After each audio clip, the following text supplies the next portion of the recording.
When inspiration hits, you have to listen to the space around you.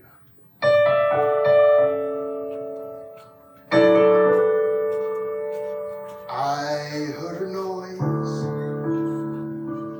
in the library. Did you hear it? Was I alone? That was a question. I'm just kidding. I won't continue, but whatever that was, I saw a construction truck, and I think we're going to hear it through the day, and that's kind of fun. I am going to start. Thank you for having me, by the way. I'm excited to be here. I love... Okay, I can already tell. Look at that. If I get emotional about anything, just forgive me. Deal?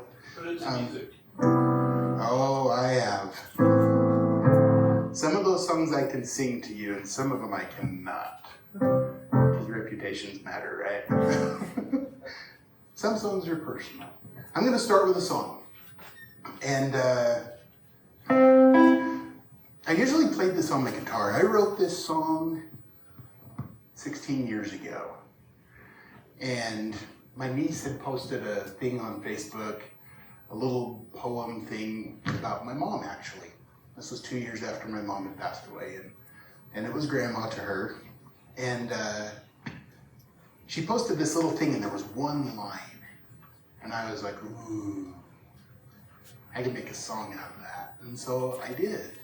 And we've had a really hard time finding a place for this. But this one's getting cut sometime in the next 2 to 3 months, probably. So the songs that you wrote 16 years ago, don't ever let go of them. It's the little things that matter,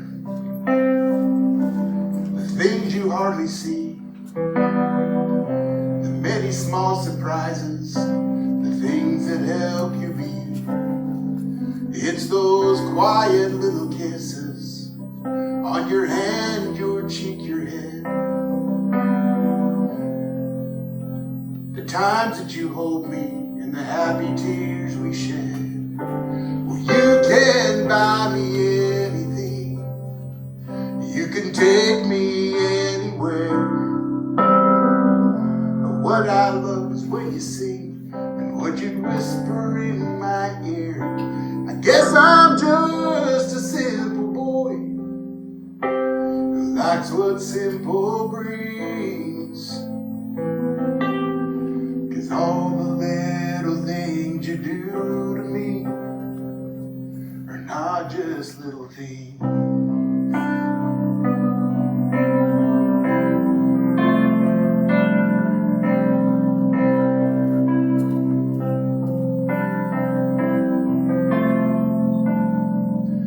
It's your funny little smile and the secrets that we share.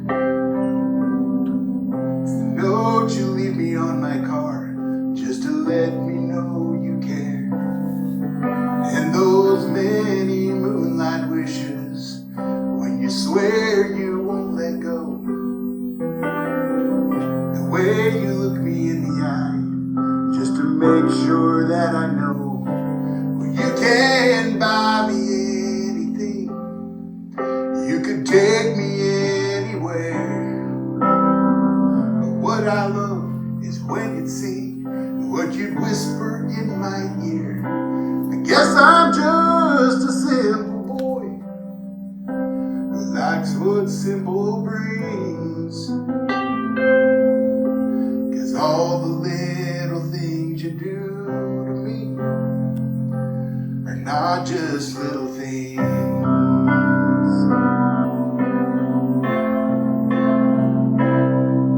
When we're 94 and growing old, still hand in hand before the end of our days,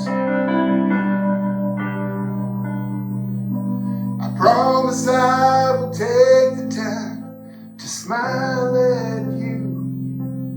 And this is what I'll say.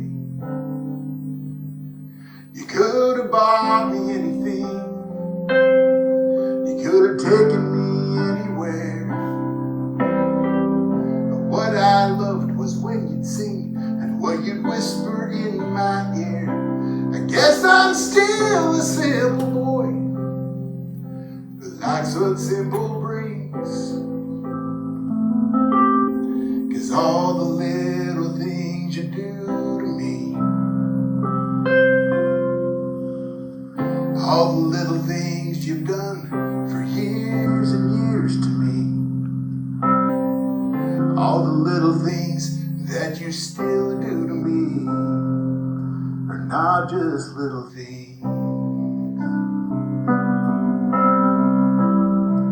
No, they're not just little things.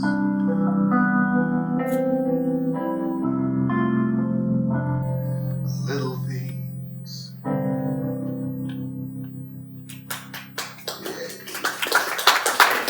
Thank you. So this morning I woke up. I was up till 2 o'clock in the morning last night. I don't usually do that. I'm older than I used to be, and I go to bed between 10 and 11, and I was up till about 2 o'clock last night. And I kept thinking I had a plan of exactly what I was going to talk about. So I do a workshop.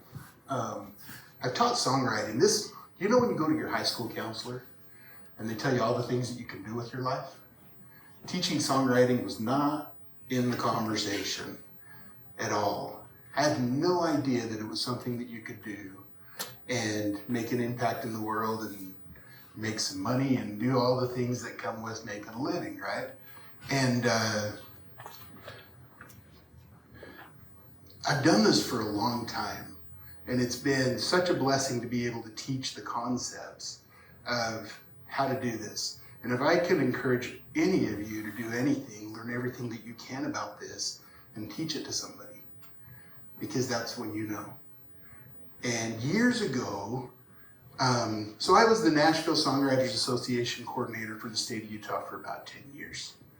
And they would send us a lesson, and we would have a meeting once a month. But the people here are so freaking talented. Like, I would go other places, and they just, like, the talent pool here is unbelievable. And I think it just comes with the culture. The arts are important, and people are around it, and the ship rises, you know, and it's really, really cool. So we would have a class. I just felt like everybody needed more. And there was an artist that went through American Idol and did really, really well, and I was working with him, and I got thrown in the room with some songwriters that were really, really, really good. And when I would write songs here, I thought I was pretty good, because I'd come up with most of the melody, most of the chord progression, most of the stuff. And I thought I was pretty good. And I stepped in the room with them, and they ran circles around me, and I was all kinds of confused, because what did they know that I didn't? And so I called one of them one day, and I said, hey, thanks for the write. Is there any way that you would coach me and teach me some of the things you know? And he was from LA, and I should have known better. He's like, dude, I'm writing songs. Don't ever call me again, lose my number. I was like, that was a little brutal. And I just, it shocked me. But I'd been in the room with him. And I saw how he did what he did. So I started to kind of reverse engineer his thought process to figure out what it was. How did he write that song? How did he get there? I knew how we wrote the one that we wrote, which never did anything. But that, like, opened up so many things for me, because I started to look at, I was like, that's how he did it. That's how he got here. Look at that. That's how he wrote that song. Then I called everybody that I knew and said, I'm going to have a class on a Wednesday night, and we're going to start to break down the top charting songs. And we're going to learn how those guys do what they do. And on the first week, I had about 40 people show up in my living room. and it held about 30. And it was awesome. The coolest thing, because I'm a musician, I told everybody it was $10, and I made $400 that night. And that was a quarter of the way to my mortgage payment, and I thought, if I do this every week, this is going to be really awesome. And we had a core group of about 40 people. And from that, they've got film and TV placements, they've got publishing deals, they've got their bands, and their solo careers have gone on to do all kinds of crazy cool things of the people that was in that room. We did that for almost 3 years. And we studied and studied and studied all the little tiny things that you need to know, okay? That's kind of the background of how this all started for me. And then I got invited to do a bunch of camps. I did with some vocal coaches down in Los Angeles. Vocal coaches teaching the highest tier, like everyone you listen to on the radio. That's their clients. They had this 10-day camp, and I went in and taught for 6 hours a day for 9 days straight, and I really don't think I said the same thing twice. There's a lot to know in this. And I pared that down to a weekend camp, and I may have one sometime soon, and you guys will all be blessed with a $50 discount for that, just for coming to a free workshop in Pleasant Grove.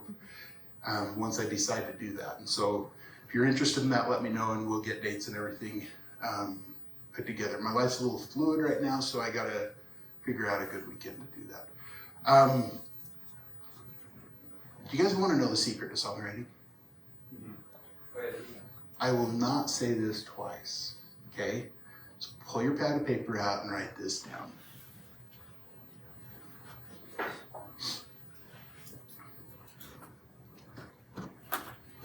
You ready? There is no secret. But I want you to write that down. Here's why. We all think, that song is so good. They must know something that I don't. Or they must know something that I can't. Or they're just more talented than I am. I'm telling you right now, that is not the case. A lot of times, I have a rule with songwriters. In my opinion, and this is a very strong opinion, there are no great songwriters out there. Who agrees with me? Anybody? Nobody. Let me tell you how this works. There are no great songwriters. There are songwriters that write great songs. And here's the thing with that. Because if they're a great songwriter, what happens when they write a crappy song? Are they still a great songwriter? They just wrote a really, really, really bad song. And trust me, they write really, really, really bad songs. They just write enough that's just barely a tad. I know you can hear that hot. So I learned to separate that. And there are no great songwriters. They just write great songs. And what that allowed me to do is look at every single song individually on its own. And what I'm here to tell you right now, every single one of you in this room could write a great song between now and the end of the year, if you chose to do so. Every one of you have the ability to do that. I promise. I've seen all the types of songwriters out there, the great ones, the not, no, I'm just kidding. Once I learned to separate that, it really helped me. Yes? Did you have a question? Yeah, I do. Okay. In terms of ever thinking something that I did was great, do songwriters ever feel I did a great song? So here's how you know. And it depends where you're trying to put the song.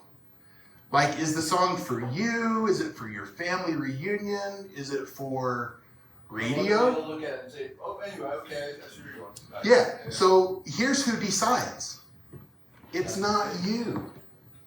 But I have to be happy with it. You have, of course. Like, and that comes from continually pushing yourself to the next thing. We're going to do something in a little bit. When I woke up this morning, I completely changed everything that I was planning to do when I was still up at 2 o'clock last night. Everything.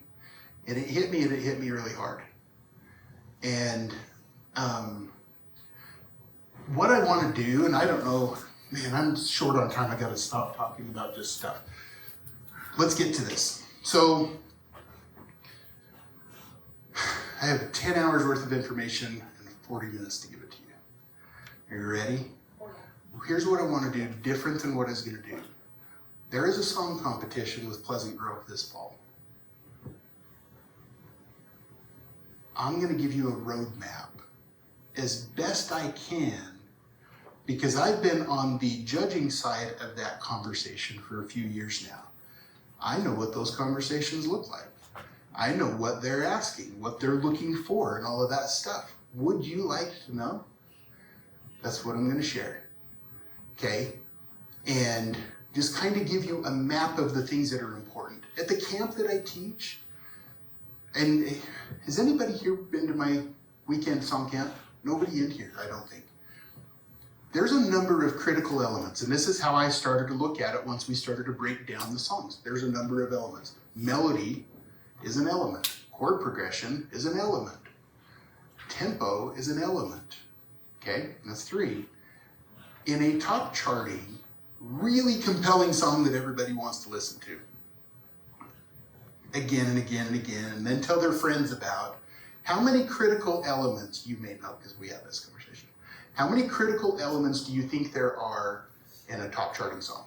Any guesses? What's that? Well, I wrote this down in the other journal. Yeah. I did speak about this. Any guesses? It's a lot. Throw a number out there. 5? 1. 1? 40. 1. Who said 40? Right here. Okay, we're getting closer. 41. Any other guesses? 45. Keep going. Give or take 1 or 2, it's somewhere around 65. I just found my notes from 2 years ago. Did you? 65. Yeah. And things kind of change. I mean, I listen to different genres of music, and there's little tiny things that'll show up and things that'll go away, but the consistent elements all the way back to when Pachelbel wrote Canon in D, which was a pop song in his day.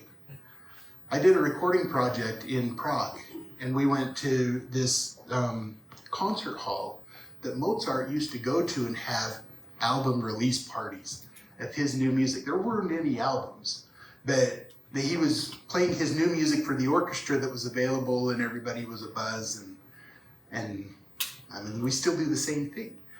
But that was a pop song. Dun, dun, dun, dun, dun, dun, dun, dun.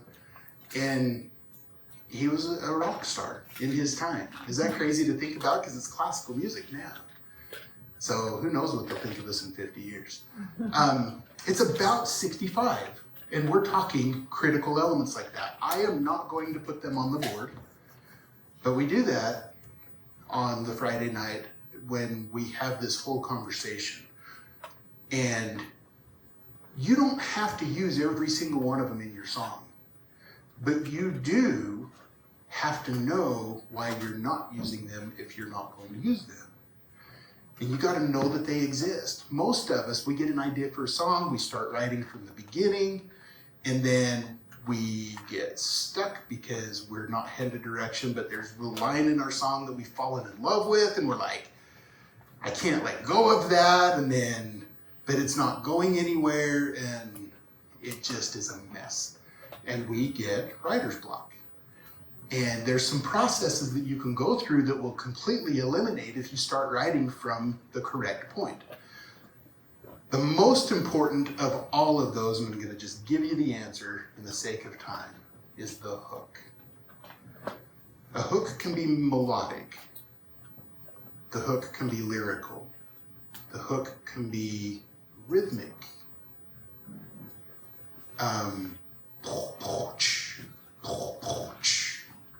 You know the song. Yep, someone started to whistle that just like you know it. It's by Katy Perry. And who ripped it off from the original by Queen. Not really ripped, she borrowed. And it just happens to be exactly the same thing at exactly the same tempo. And it's pretty brilliant, you know. It's the, yeah, same type of thing. And sometimes things like that, like borrowing them, is like people love to hear things that are familiar. And all the time, I'll hear somebody sing a really good song, and I'm like, man, have I heard this before? And it just is really well written. So, the hook. And Sherry is going to talk about this if you guys are staying, hopefully, through what she's doing today.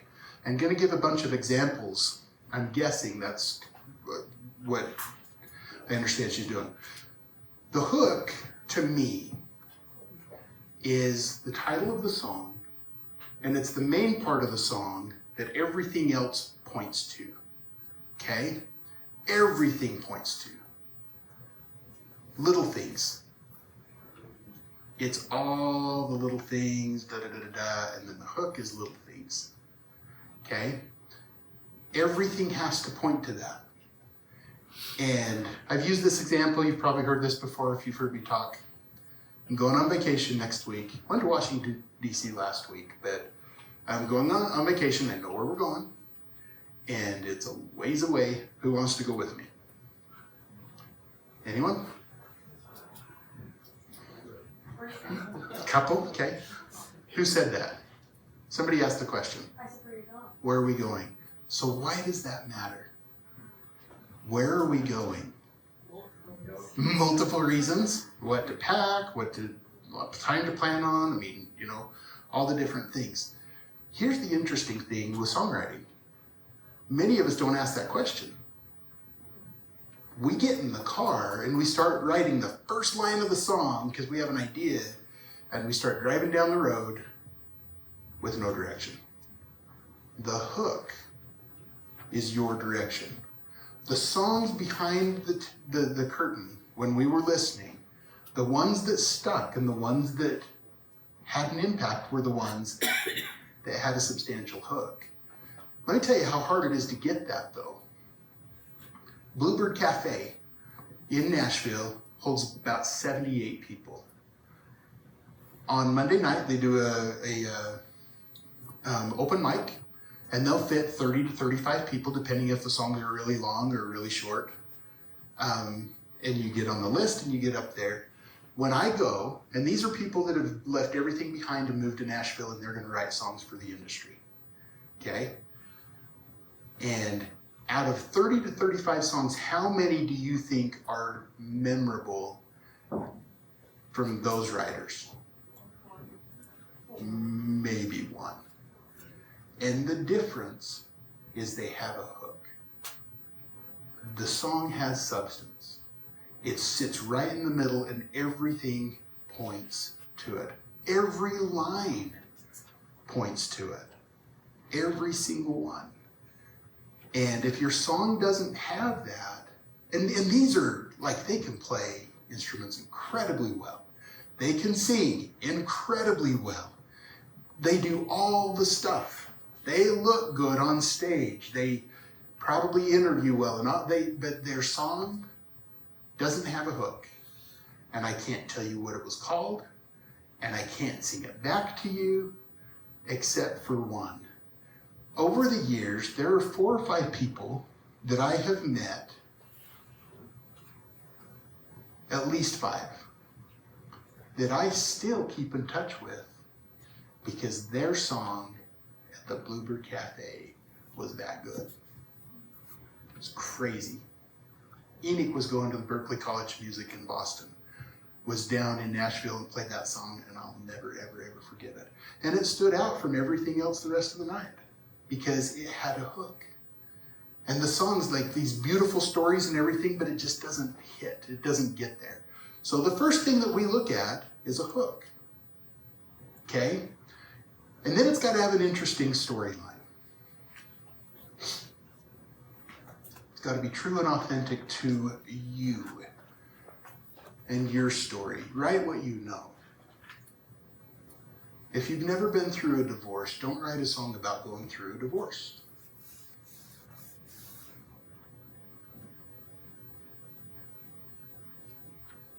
And if you have, write as many as you can.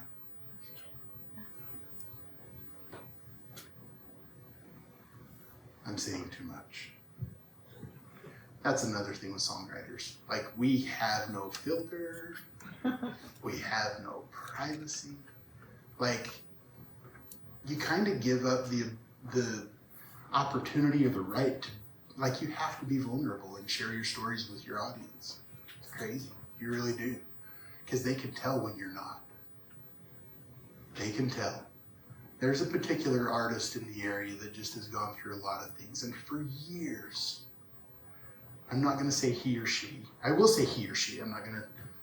This person, I always felt like they were fabricating their vocal. They were fabricating their story. And these last few things that have come out, it is real. And I can tell. And it's going to hit different. And they're about to have a ride. And it's going to be awesome. It'll be really cool. So you've got to have that and put that in. Here's the questions that I ask. Somebody brings me a song. I do song evaluations all the time. People will come up and say, "Can I play a song for you? What do you?" We had this conversation. And I'm going to tell you something that might sound a little weird, but really isn't. I don't know why I even brought this. I'm not going to write on it. Looks good. Yeah, it's the aesthetic. So, I do song evaluations all the time. I charge for that. This is important for you to know and understand. Not because I need your money. It's because you need to pay me. Because if you don't, if you're not paying the person that's evaluating your song, if they tell you the truth and your song's not very good, you're going to look at them and go, what do they know? This is the best song out there. I remember a gal that came to Nashville for some workshops and stuff, and she had one song. And it was the best song that the world had ever had the opportunity to listen to. Because she told everybody that that one song was the best song that had ever been written. And she only had one song that she'd ever written. And it was interesting. And when people would tell her, you know, you need to work on this part and this part, she got really upset. So I charge for song evaluations because it puts value in it for you. If we didn't do that, you're putting yourself in a dangerous situation, and you might lose people that have opinions that may help move you forward. And it's an interesting thing to look at. Here's what I look at. The first questions I ask when someone brings me a song. First question. Who's talking? It's the first thing that I look at when they start singing their song. Who's talking? Second thing, to whom are they talking? And the third thing, why are they saying what they're saying? You have 2 lines in your song that you write. And if I don't know who's talking, to whom they're talking, and why they're saying what they're saying, you've lost me. And you've lost every audience that's listening. So that beginning has to be that tight. Well, we're going to do something here in a minute that I'm standing in front of my picture. I'll stand over here so you can see that. I'm just kidding. Yeah, I'll stand over by the board because that's better. We're going to do something in a minute that, so I wrote that song 16 years ago. And I was singing it on the way here, and I realized something. I'm breaking my own rule. Because in the first part of that song, those things are not established. So we're going to go through and see if we can improve that song. And I'm going to show you the process that I go through with other songwriters when they bring a song to me. And I'm going to break down my own song that I wrote 16 years ago and see if we can improve it. You guys cool with that? It's a process that if you start going through that, and it's because it's the tiniest little word that you might want to change, that that just makes a difference, makes a huge difference. And it could be one word. I remember, so Tom Douglas and Alan Shamblin, they wrote a song called The House That Built Me that Miranda Lambert cut. And the demo that I have that they've heard, anyway, Tom shared the demo with me. And it's piano. And when she cut it, it was on guitar. And they started writing that song in Utah. They were at Sundance and had breakfast in Park City and started writing that. And took them 7 rewrites to get that song to the point that it could get cut, because there were little things that they needed to just change. And that process, I never, ever get married to everything that's in my song. Because everything can be improved. It really just can. So, who's talking? To whom are they talking? Can we throw those lyrics up? And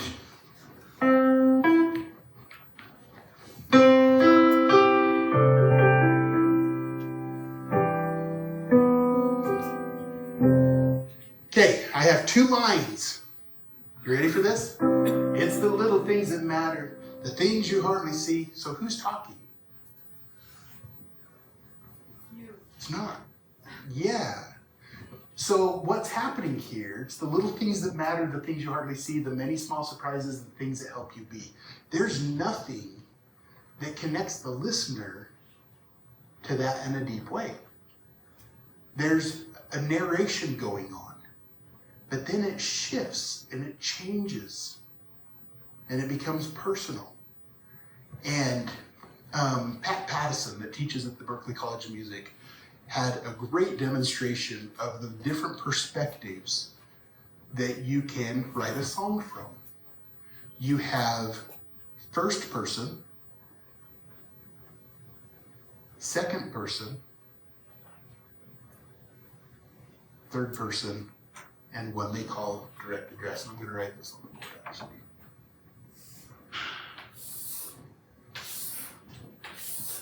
As much as we can see it. Okay, so so first person, second person, third person, and direct address, which one do you think is the most distant of the perspectives? The perspectives is how whoever's singing the song, how they're delivering the song. I want to explain this clear within the time allotted. So, of those, which one would you guess? First person, second person, third person, and direct address. Which is the most distant of the perspectives from the listener? What would you guess? I'm seeing 3s. Third person. That is correct. Okay, this is what we call, in a third person perspective, it's a narrative. The person singing the song is all-knowing. Is the person singing the song in a third person delivery a character in the song? No. It's a narrative.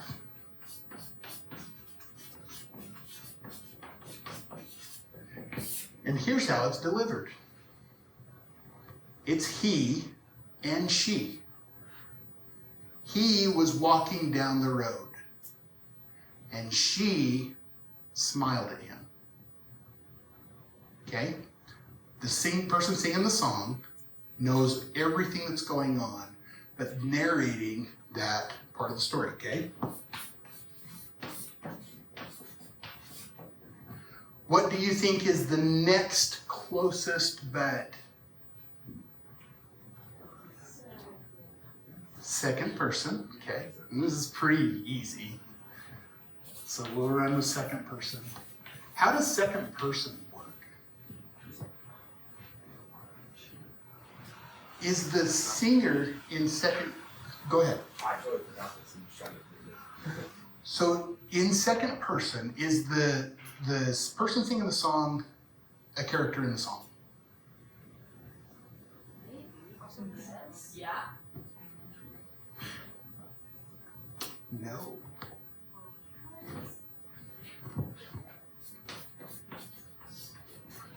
it is also a narrative.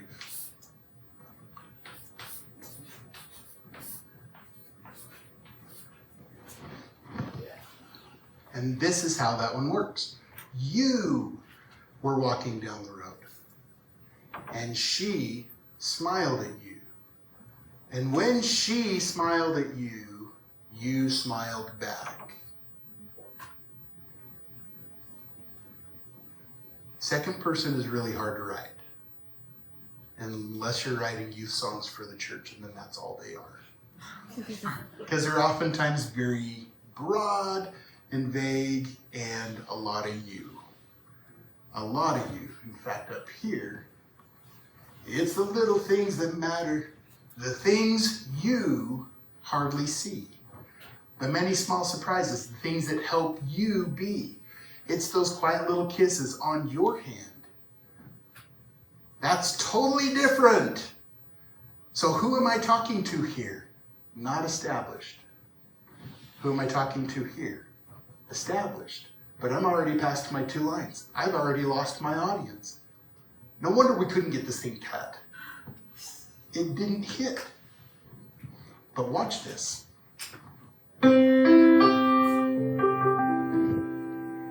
It's the little things that matter. The things we hardly see. Whoa! Is that different? Isn't that interesting? It's the little things that matter, the things we hardly see. The many small surprises, the things that help us be. What just happened? I did. So different. And it all has to do with perspective. And it's crazy. And I'm going to get emotional at some point in time while we're doing this. So now we have first person. First person is also a narrative. Okay?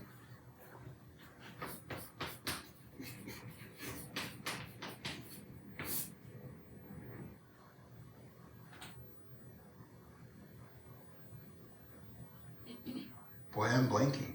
Hi. Hi. Thank you. I and she. I was walking down the road, and she smiled at me. I'm still telling the story. Also we, right? We, isn't we also? It could be, yeah. Would fit in that.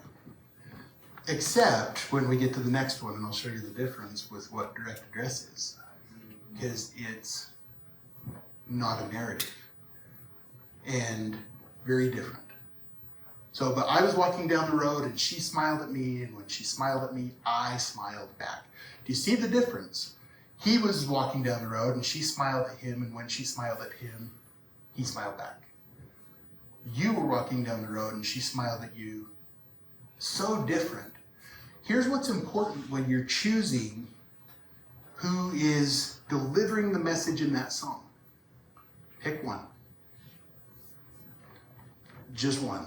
And stick with it through the whole song. I love,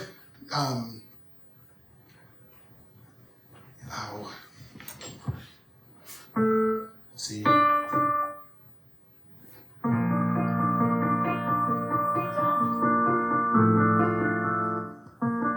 I heard that you settled down. He heard that she settled down. You heard that she settled down. Odd. I heard that she settled down. I heard that you settled down, and you see the difference in those? I love this exercise, and I'm going to task every one of you to go take that song and change the perspective all the way through. because it will help deepen your understanding of what this is and how ridiculous a song can get if you choose the wrong perspective. Or there is no wrong. If you choose a different perspective. Like in songwriting, this is just the truth. There are no rules. You can write whatever you want. Okay? There are no rules. But if you're going to write great songs, you have to learn the rules that don't exist so that you can figure out how to break them, so that you can be original in this craft and write really great songs. And every songwriter that has written great songs has done that very thing. And a lot of them have a thumbprint. You can just hear like, oh, that is a Shane McAnally song. Or that's a Diane Warren song, or that's a, who many could argue that they're really great songwriters. But I know people that have worked with Diane Warren. She has written way more really, really, really bad songs than she has written really good ones. But she has just written a lot. How many Dolly Parton songs have you heard in your life? Just a guess, like a couple hundred maybe? I don't know. Well, she's written 5,000. Where's the other 4,800? Do you see what I'm saying? It's interesting. It's interesting to think about. And I love that because you all have a chance. You all have a chance to write a great song and put it out there and change the world. You do. And that's encouraging. Okay, this last one. Direct address. This is not a narrative because this is me and you.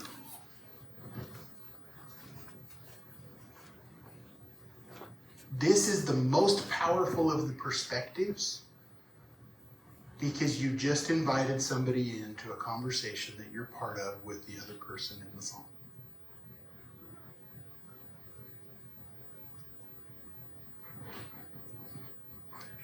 Let's change some things on this.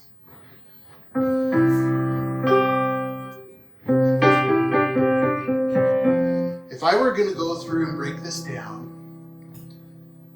it's the little things, songs that, by the way, this is a little secret. It really is. One of the most impactful things that I never, ever, 10 minutes. Okay, thanks. Holy smokes, that went fast. Linking verbs, get rid of them. Don't put them in your songs. What verbs? Linking verbs. Is, am, were, was. If you find them in your song when you're done writing, rewrite it. Do action verbs everywhere that you can.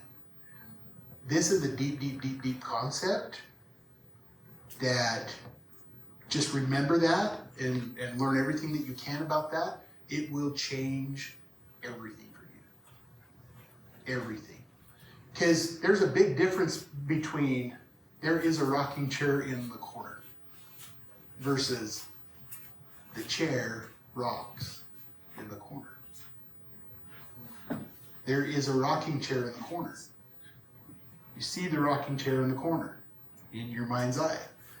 The chair rocks in the corner. What just happened? Now it's alive. And the listener does not have an opportunity to not see that because you just placed that image so perfectly in their mind. It'll change everything for you. I've never heard that taught in a workshop ever. And when we were breaking down songs and looking and listening to what they were doing different, it's what they were doing different. And if they know that they're doing it and they're not sharing it, shame on them. Because I was crazy. Okay, it's the little things that matter. The things we hardly see. The many small surprises. The things that help us be. It's those, and I want to change this word. Because quiet little kisses just hit me funny today. It's those tender little kisses on my hand, my cheek, my head. Why would I say your?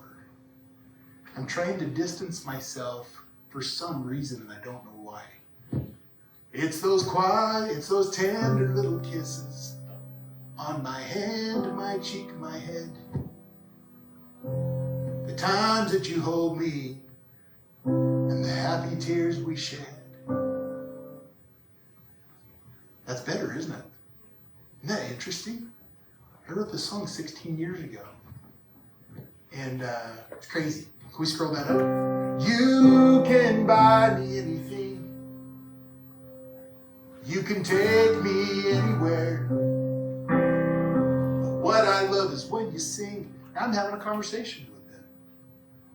And what you whisper in my ear. I guess I'm just a simple boy who likes what simple brings.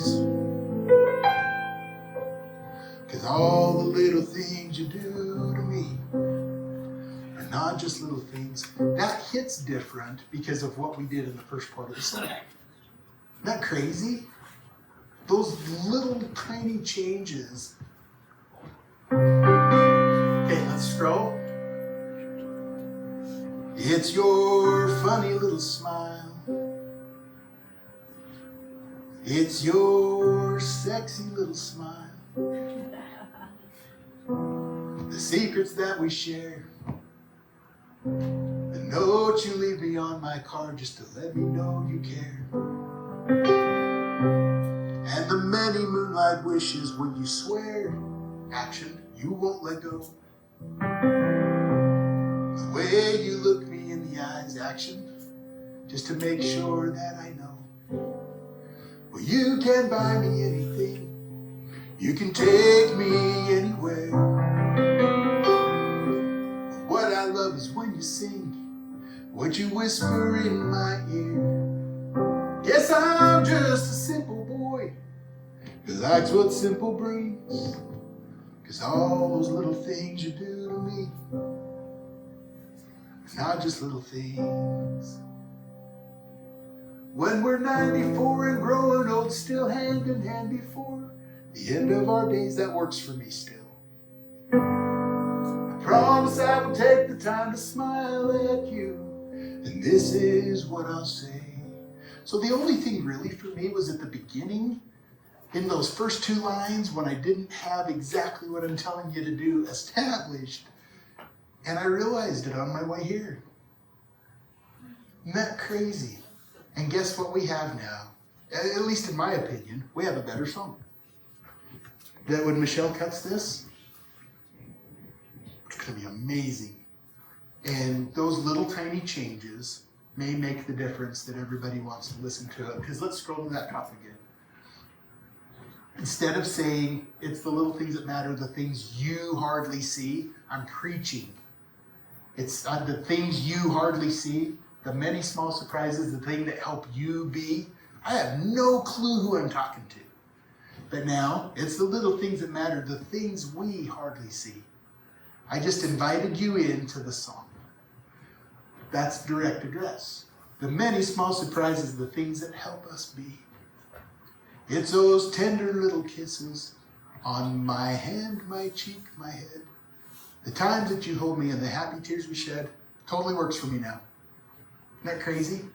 Don't be afraid to go through this process with your songs that you've written and tighten up those little tiny things. Pick a perspective and stick to it.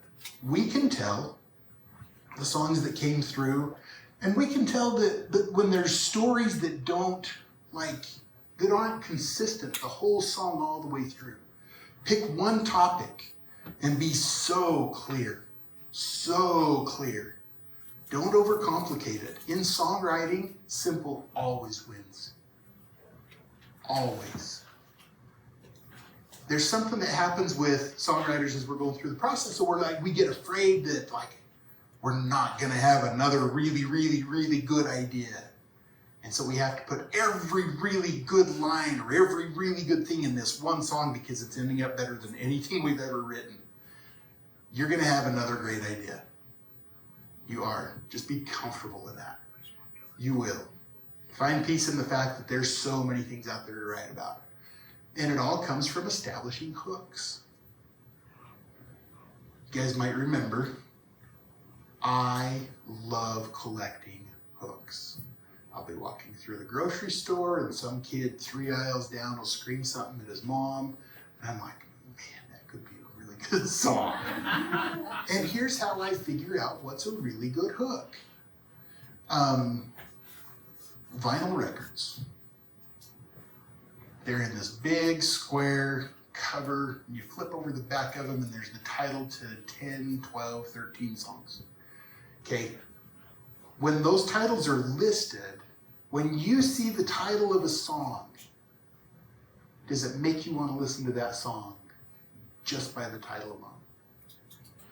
Just by the title alone. And if it does, then that's probably a pretty good hook. Okay? And there's a lot of, oh man, there's like so much in this. When I find a hook, honestly, in the whole songwriting world, I consider myself a professional hooker. And I do, because that's what I love to find, is a hook that hits, that's memorable, that's mysterious, like that's unpredictable.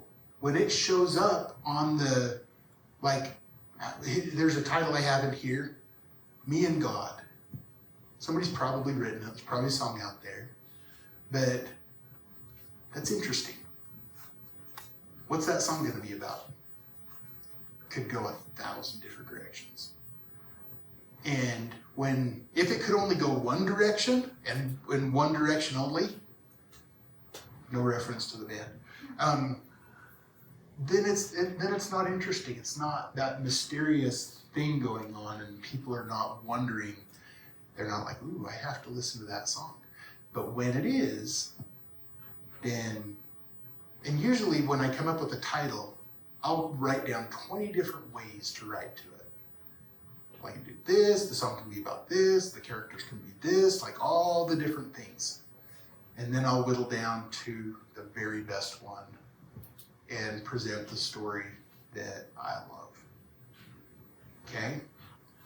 And that's just a quick, really good way to get there. But when you have a bunch of titles, put them on the back of your album and think what the listener's going to see and how that's going to present to them. Does that make sense? I'm out of time. And I hope that you learned at least one little tiny nugget that can help you be a really good songwriter, that you can write really great songs, and that hopefully somebody that is sitting in this room writes a song great enough that it wins the competition when that happens later this year. Because that's what this is. Like, I love it. I love it. So, any questions? Like, really fast? Okay, I know, this is just kind of a little bit different. I personally am not a lyricist when it comes to that kind of thing. I am more instrumental in the thing, but I'm kind of trying to take your ideas, even in an instrumental, melodic communication, rather than just the story. The principles are the same. Yeah, and so I'm trying to wrap around how to guide that along. Yeah, it's a deep thought, but the principles really are the same. And in so many ways, just shifting the brain. And if you don't write lyrics, co-write. Shake hands with people that write lyrics. And if you only write lyrics, find people that are musical. And do that. I mean, that happens in this arena all the time. All the time. So, yes? If the hook is the title or phrase, should the music also have a hook to it matching that title? Yeah, it's actually, there's a word called prosody in the songwriting world. It's when the lyrics, all of it, the story and everything, match the quick example.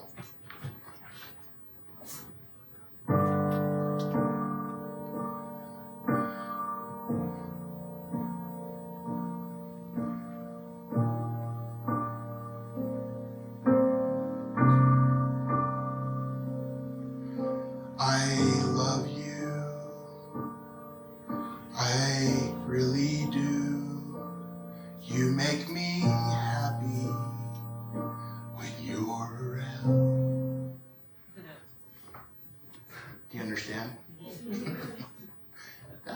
doesn't fit. And so yes, it's the matching so that everything works together. And I love you when you're around. When you smile at me, you make me want to be the man that I ought to be. I love you for who you let me be. And I mean, just little tiny things like that will make a difference. So. I know, it's kind of catchy. We're going to have to go in the back room and write that, huh? Anyway, thank you.